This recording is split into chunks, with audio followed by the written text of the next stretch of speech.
জয় Hind. 7 hour নিউজে আপনাদের সকলকে স্বাগত। আপনাদের সঙ্গে আমি পিয়ালি। আজ সকালেই বীরভূম সফরে বোলপুরে পৌঁছে গেছেন মুখ্যমন্ত্রী মমতা বন্দ্যোপাধ্যায়। আর শুরুতেই প্রশাসনিক বৈঠক সেরে মমতা বন্দ্যোপাধ্যায়কে পাওয়া গেল স্থানীয় লোক সংস্কৃতি মেলায়। মেলার মাঠে লোকশিল্পীদের সাথে বেশ কিছুটা সময় কাটানোর পর সাংবাদিকদের মুখোমুখি হয়ে মুখ্যমন্ত্রী মুখর হলেন বিশ্বভারতী এবং অমর্ত্য সেনের বিষয়ে কেন্দ্রীয় সরকার এবং বিজেপির সাম্প্রতিক কার্যকলাপ নিয়ে। অমর্ত্য সেন বাংলার গর্ব। রবীন্দ্রনাথ ঠাকুর আমাদের প্রথম নোবেল প্রাইজ এনেছেন বাংলার। রবীন্দ্রনাথ ঠাকুরের সেই নোবেল প্রাইজ দিয়ে আমরা আজও গর্ববোধ করি। যদিও সিনিয়রকে এনকোয়ারি করতে দেওয়া হচ্ছে, সেই নোবেল প্রাইজ এটা চুরি হয়ে যাওয়ার একটা দিয়ে চলছে। কিন্তু অমর্ত্য সেনের মতো মানুষ বা যারা নোবেল প্রাইজ পেয়েছে, অমিনী বিনায়ক থেকে শুরু করে সবাই, মাদার থেকে শুরু করে, আমরা মনে করি ওনাদের একটা সমাজে ঐতিহ্য আছে, সারা পৃথিবীর মানুষ করে চেনে। আর কে কি আদর্শ নিয়ে কথা বলবে এবং কে কিভাবে কথা বলবে, কিন্তু আসলে media freedom of choice. Amartya Sen, আমি হয়তো বিজেপি রিভিউ অধিকারী, আমি BJP, so I can speak. They are also against of me. They can speak. Who said not to speak?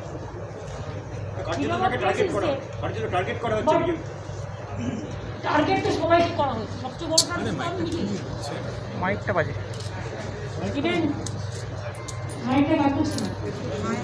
দিদি আপনি যদি এগিয়ে এসে একটু বলেন ভালো হয়, তাহলে মাইকটা লাগবে না। আমি পলিটিক্যালি টার্গেটেড, আর আমার পেশা as educationally targeted. Not only he, there are so many other educated persons also. Even astronomic, they are now feeling very isolated. এটা খুব দুঃখের ব্যাপার যে রবীন্দ্র সংস্কৃতি, রবীন্দ্রনাথ যে রবীন্দ্রনাথ ঠাকুর আমাদের গর্ব, আমি দেখছি রবীন্দ্র সংস্কৃতিকে ভুলিয়ে দেওয়ার জন্য, বিদ্যাসাগরের মূর্তিকে নিয়ে বিদ্যাসাগরকে ভুলিয়ে দেওয়ার জন্য, এবং বিশেষ করে নেতাজি সুভাষচন্দ্র বোস থেকে শুরু করে তার সমস্ত ফাইল দেখানো হবে, তার মৃত্যুদিন জানবার জন্য সব ব্যবস্থা গভর্নমেন্ট করবে। আর পর্যন্ত কিন্তু কিছু হয়নি। এখন নেতাজি সুভাষচন্দ্র বোসেরও এটা 123 বছর 125 বছর হচ্ছে।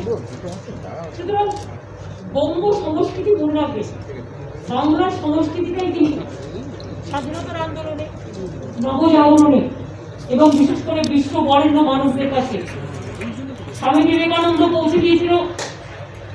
স্বামী বিবেকানন্দকে চিকাগোর মাধ্যমে সারা পৃথিবীতে স্বামী বিবেকানন্দ পৌঁছে দিয়েছিলেন।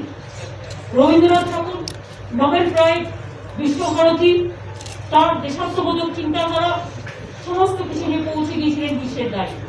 নেতাজি সুভাষচন্দ্র বোস তার Jai Hind slogan, Indian National Army তৈরি করার প্ল্যানিং, তার প্ল্যানিং কমিশন, এবং নেতাজি সুভাষচন্দ্র বোস দেশকে স্বাধীনতা করার জন্য সেই যে তিনি দেশ থেকে চলে গেলেন, আর ফিরে এলেন না, কেউ জানতে পারলেন না। মনে রাখবেন, এরা দেশের বিশ্ব বরেণ্য নেতা। সাথে সাথে মহাত্মা গান্ধীজির সাথে রবীন্দ্রনাথ ঠাকুরের সম্পর্ক, নেতাজি সুভাষচন্দ্র বোসের সাথে গান্ধীজির সম্পর্ক, আম্বেদকর থেকে শুরু করে মৌলানা আবুল কালাম আজাদ থেকে শুরু করে, ভগৎ সিং থেকে শুরু করে, রাজেন্দ্র প্রসাদ থেকে শুরু করে, লালবাল পাল থেকে শুরু করে, বিনয় বাদল বিদেশ থেকে শুরু করে একটা সুসম্পর্ক চিরকাল রয়ে গেছে আন্দোলন করতে গিয়ে। এবং রাজনীতিতে যে স্বাধীনতা সংগ্রামটা হয়েছিল, যদি বলেন তার ব্রেনটা ছিল বাংলা, বাংলা সংস্কৃতি।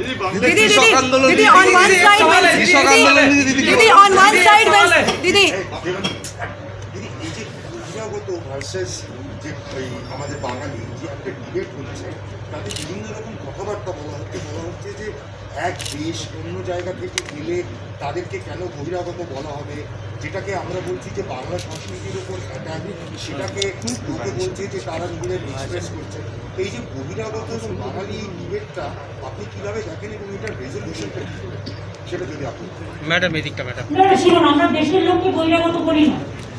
জেনারেলি আমরা সবাই সব রাজ্যে যেতে পারি, সবাই সব দেশে গিয়ে কথা বলি, সারা বিশ্বেও আমরা ঘুরতে পারি।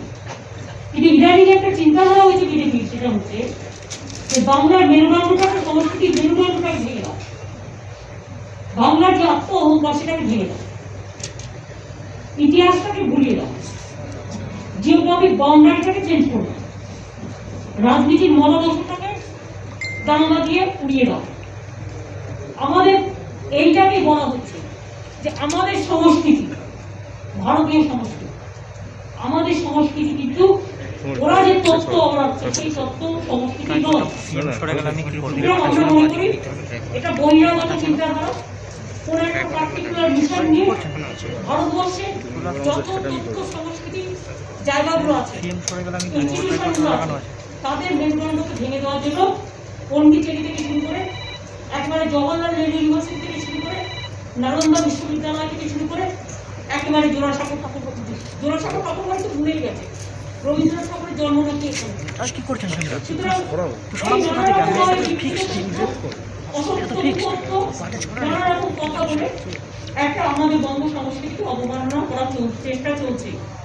আমরা মনে করি বাংলার মেরুদণ্ড হচ্ছে বাংলার মানুষ, বাংলার জাতীয়তাবোধ, বাংলার চিন্তাধারা। এমনকি আমি আপনাদের অনেককেই বলি সারাক্ষণ যে ইতিহাসটাকে মনে রাখুন।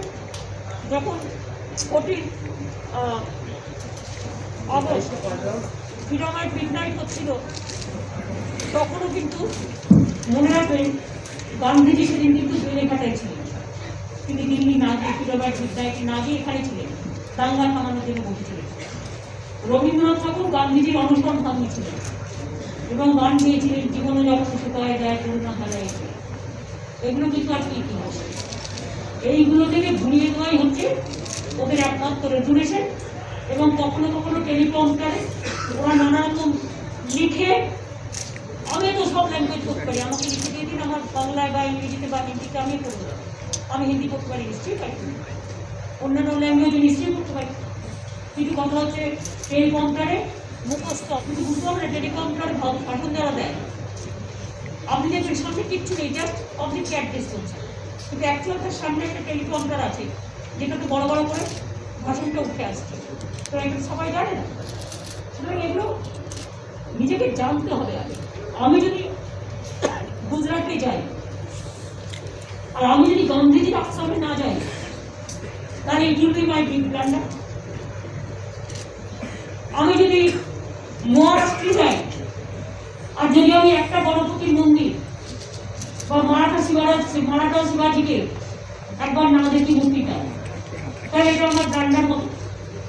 পাঞ্জাবে যদি আমি যাই, আইদার আনন্দপুর সাহেব ওর গোল্ডেন টেম্পল ওর যারা সবেনি একটা জায়গায় যেতে হবে। সেরকম প্রত্যেকটা রাজ্যে একটা করে বিশেষত্ব আছে। জগন্নাথে পুরীতে গেলে আপনাকে যেতে হবে। সুতরাং এইভাবে প্রত্যেকটা জায়গার একটা, বিহারে গেলে গয়া একবার যেতে হয়, নালন্দা হোক গয়াতে সবাইকে এমনিতেই যেতে হয়। সুতরাং বাংলা সেই জন্য হচ্ছে, বাংলা হচ্ছে international capital of India, cultural capital. Mumbai যদি ফাইন্যান্স ক্যাপিটাল হয়, ফাইন্যান্সিয়াল, তাহলে বেঙ্গল হচ্ছে কালচারাল ক্যাপিটাল অফ ইন্ডিয়া। আর ভাষা থেকে ভাষা দেখুন সর্বত্রই আমাদের ভাই বোনেরা আছে, কারণ তাদের ট্যালেন্ট থাকে।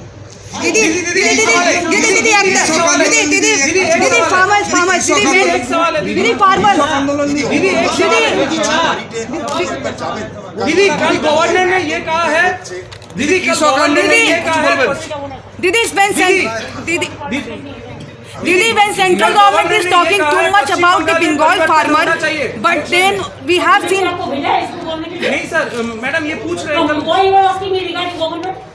because Didi, when central government is speaking so much. In Maharashtra, it saw Sanjay Rawat's wife has also been summoned by the central agency. It seems like from Bengal to Maharashtra, everywhere where the opposition parties are there, the central agencies are bringing up cases. In Bengal also you have seen the case with Rajiv Kumar.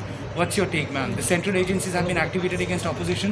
I think today let the Rabindranath continues. আজকে আর অন্যগুলোর মধ্যে যেও না বাবা, সব একসাথে করলে মজা হবে।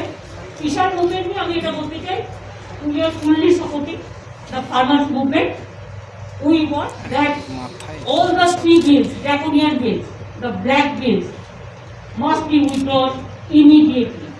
And we strongly support the farmers. हम पूरा सपोर्ट करते हैं, किसान का साथ में हमसे रहेगा और वो जितना तक आंदोलन करेगा उसका खत्म करेगा। Yesterday, Rajnath Singh has also said that we are not going to scrap MSP. What will you say? That is their matter. আর রাজনাথ জিকেও সব আমার আত্মা বলছি দিদি কালকের শোটা নাকি আমরা শুনছি যে মানে বাঙালিয়ানার একখানা প্রচারের না না, বাঙালি অবাঙালি আমি করি না, আমি বাঙালি অবাঙালি করি না, বাট আমি মনে করি বাঙালি হিসেবে আমার গর্ব একটাই যে আমি সবাইকে নিয়ে, সব রাজ্য, সব ধর্ম, সব বর্ণ, সব সম্প্রদায়কে নিয়ে চলতে পারি। আমাদের বাবা মা আমাদের এটাই শিখিয়েছে।